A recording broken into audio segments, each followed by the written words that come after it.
ಜನ JDS BJP Congress ಬರ್ತಾರೆ ಅಂತ ಹೇಳಿ ಮೂಡ ವಿಚಾರದಲ್ಲಿ ನಡೀತಾ ಇರತಕ್ಕಂಥ ಬೆಳವಣಿಗೆಗಳು,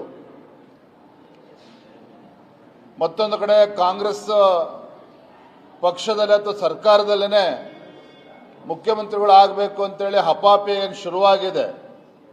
ಇವರ ಗುದ್ದಾಟ, ಇವರ ಜಗ್ಗಾಟ ಇವತ್ತು ಬಹಿರಂಗ ಆಗಿದೆ. ದಿನನಿತ್ಯ ನಾವು ಟಿವಿಗಳಲ್ಲಿ ಪತ್ರಿಕೆಗಳನ್ನು ನೋಡ್ತಾ ಇದ್ದೇವೆ. ಅದನ್ನು ಉಳಿಸ್ಕೊಂಡ್ರೆ ಸಾಕಾಗಿದೆ.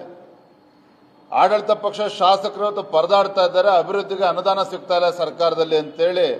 ಇದ್ರ ಮಧ್ಯೆ ಬಿಜೆಪಿ ಕಾಂಗ್ರೆಸ್ ಶಾಸಕರ, ಬಿಜೆಪಿ ಮತ್ತು ಜೆಡಿಎಸ್ ಶಾಸಕರನ್ನ ಅವರ ಪಕ್ಷಕ್ಕೆ ಕರೆದುಕೊಂಡು ಏನು ಕಡಿಯೋದೇನಿದೆ? ಅವರು ಇರೋ ಶಾಸಕರನ್ನ ಉಳಿಸ್ಕೊಳ್ಳಿ, ಅವರು ರಾಜ್ಯದಲ್ಲಿ ಅಭಿವೃದ್ಧಿ ಬಗ್ಗೆ ಗಮನ ಕೊಡಲಿ, ನಮ್ಮ ಕ್ಷೇತ್ರಗಳಿಗೆ ಅಭಿವೃದ್ಧಿಗೆ ಹಣವನ್ನ ಕೊಡಲಿ. ಅದನ್ನು ಬಿಟ್ಬಿಟ್ಟು 136 ಶಾಸಕರು ಈಗಾಗಲೇ ಆಡಳಿತ ಪಕ್ಷದಲ್ಲಿದ್ದಾರೆ.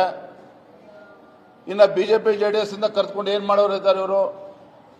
ಸ್ವಲ್ಪನಾದರೂ MB ಪಾಟೀಲ್ ಅವರ ಆದಿಯಾಗಿ ಏನು ಹೇಳಿಕೆ ಕೊಡ್ತಾ ಇದ್ದಾರೆ ಅದ್ರ ಬಗ್ಗೆ ಎಚ್ಚರಿಕೆ ಇರಬೇಕು. ಇರೋ ಶಾಸಕರನ್ನ ಉಳಿಸ್ಕೊಳ್ತಕ್ಕಂಥ ಕೆಲಸ ಅವ್ರು ಮಾಡಲಿ ಮೊದಲು, ಆಮೇಲೆ ನಮ್ಮ ಪಕ್ಷ ಜೆಡಿಎಸ್ ಪಕ್ಷ ಶಾಸಕರನ್ನ ಸೆಳಿತಕ್ಕಂಥ ಪ್ರಯತ್ನ ಮಾಡಲಿ ಅವರು.